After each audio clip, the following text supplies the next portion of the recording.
fighting against the lords of bad desires, we begin to slaughter and fight those. Then we ask that Allah send us into His ulul amr to be lords over us. Remember, we have to be bought from the satanic kingdom. When you fight and fight and fight and fight, there has to be a transaction from Prophet that dispatches Sayyidina Abu Bakr as-Siddiq to take you out of the hands of shaitans.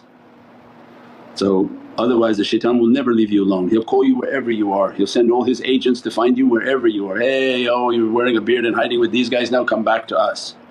He'll never leave you alone, and that's the system of shaitan.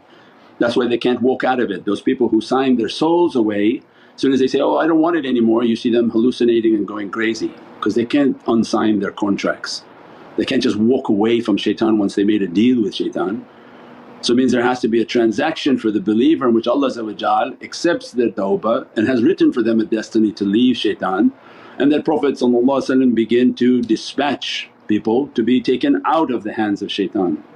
As a result their Lord is no longer the vices and bad desires. As they begin to move up, then this is the understanding of the ulul amr, that you have to be given to the authorities of dunya. So you need a living guide, and that becomes the lord of your dunya, because there has to be an authority who's governing you on dunya, and this is isharat and guidance. As the lord of your vices was governing you, that when we come to get a shaykh and a guide, there's going to be a fight between the guide and your devils. Because the devil say, no I'm the authority of this person, I've been governing him for 40 years or 30 years. He says, no, he's now taken allegiance and you have to leave. And spiritually there's a battle, and that's why the shaykh comes with the madad and support of all his shaykhs and all the energies and beings that Allah has assigned to them. That's why the adab of the jinn and respect for the unseen communities, because they're greatly needed in this level of support, because you have unseen beings sort of governing you, governing people. They rule them with all the vices that people have. So as a part of their allegiance and coming towards the way, then these good beings and good spiritual support surround that servant to push away all the badness and the bad characters and bad elements that are trying to destroy that individual. So then means the next tier of lordship are the lords that are governing us and the authorities of this dunya. That's what it means to be under ati'ullah, ati'a Rasul wa ulul amri minkum. Why? Because ata'ullah is not for you yet. If you're fighting all if we fight all of our bad characters, we're not obeying Allah, and no way are we obeying Prophet. So it means then what? Allah is like a rope, then make sure you're on the hands of the ulul amr, because this fight is you against 700,000 demons that are never letting you go, never saying, oh congratulations you decided to wake up and follow Islam, then we completely will walk away now, thank you very much. No, the 700,000 coming to destroy you because now you want to perfect yourself. And this is Allah's rahmah and mercy, is then come to the hand of ulul amr and hold hands, hold tight to their hands, and then Allah's hand on them. Yadullahi fawqa aydihim. Why Allah added that? Is that my hand on all their hands, because now Allah's hand is then on. Means that the hand of that ulul amr is not the one that helping you, but once you took their hand, Allah gives from Holy Qur'an the daleel that my hand is on all of them, because they fulfilled that arrangement and that reality of ati'ullah, ati'a Rasul ulul amri minkum.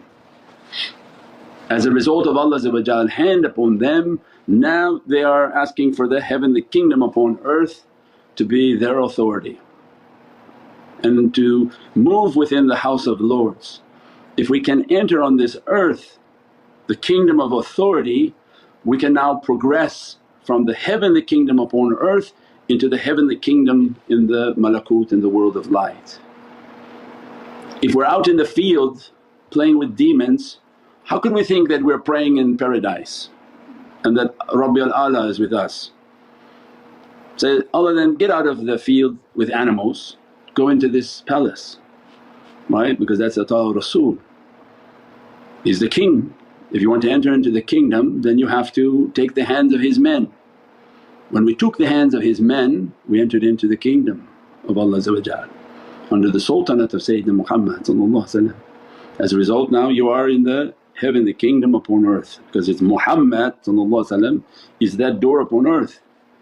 If you are under the hand and in that kingdom on earth, now you'll be trained, purified and cleansed to worship Rabbil A'la, Most High. Arafa nafsahu will one day become Arafa Rabb-hu. But you have to be in the presence of He of dunya who will take you to the He of akhirah. So there's a who represents who. We must be in the presence of that who in the world of form who takes us to the who in the world of light. Qul who. Allah speaking to him, say who.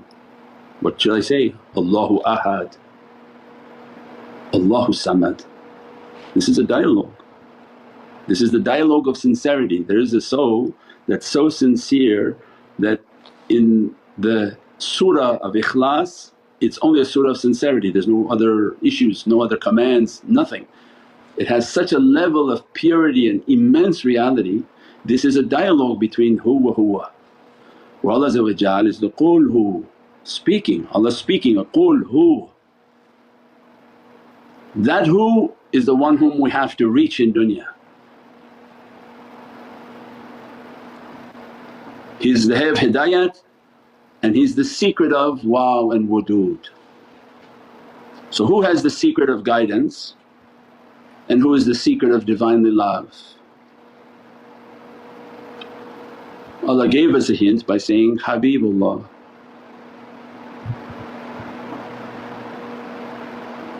I created him out of my Divinely love, for I'm a treasure hidden wanting to be known. Allah is going to be known through love because Allah is love.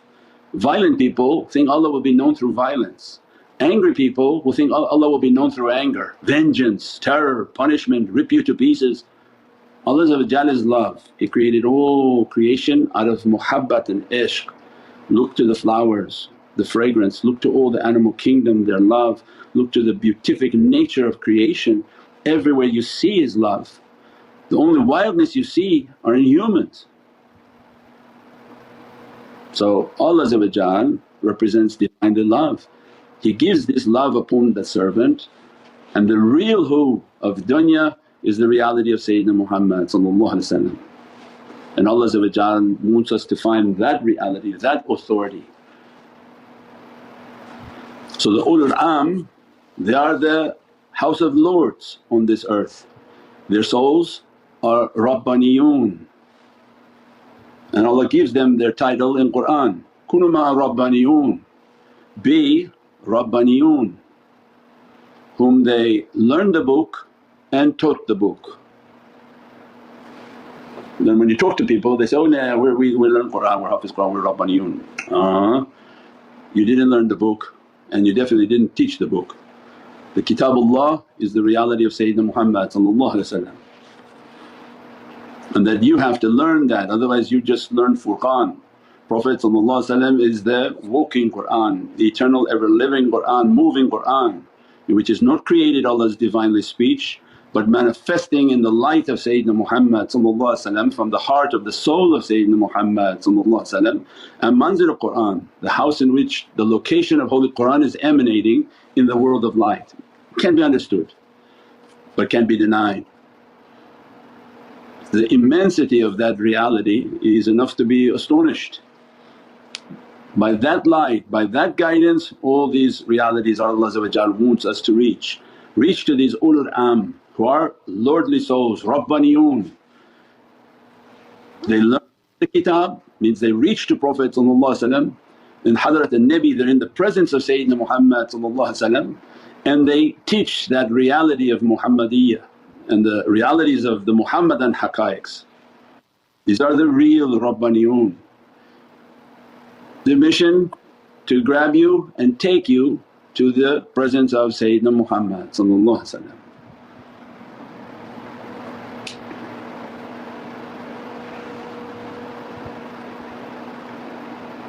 From the presence of Sayyidina Muhammad, now you can go to Allah.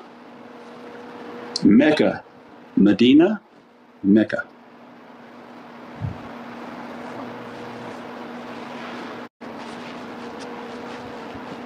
First Mecca was you had to agree to fight the devil, so you need to find the ulul amr. You really going to fight this devil by yourself and you didn't take the hand of a shaykh? Then look like you're way underestimating your opponent and look like you're going to fail.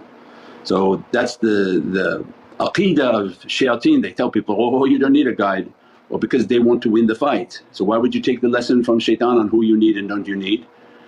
The holy companions, they were needing Prophet. So it means everybody's in need. So at the first level of Mecca is that we have to be with ulul amr. If you're not with ulul amr, you already lost to shaitan. So if I was you, I would find an ulul amr so that you can begin your true fight against your devil.